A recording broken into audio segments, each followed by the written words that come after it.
নেত্রকোনা সদর, পূর্ব ধলা এবং বারাহাট্টা উপজেলায় শান্তিপূর্ণ পরিবেশে চলছে ভোট গ্রহণ। পূর্ব ধলা উপজেলার হিরণপুর উচ্চ বিদ্যালয় ভোট কেন্দ্র থেকে যুক্ত হব প্রতিনিধি শামীম আহমেদের সঙ্গে।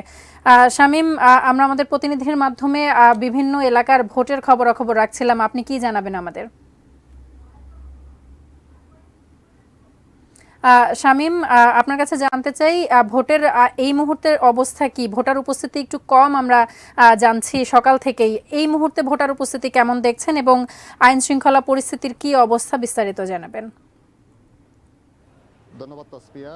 আমি নেত্রকোনা আপনাকে জানিয়ে রাখি যে নেত্রকোনা জেলার ৩টি উপজেলায় নেত্রকোনা সদর, বারহাট্টা এবং পূর্বধলা উপজেলায় ৩টি উপজেলাতে আজ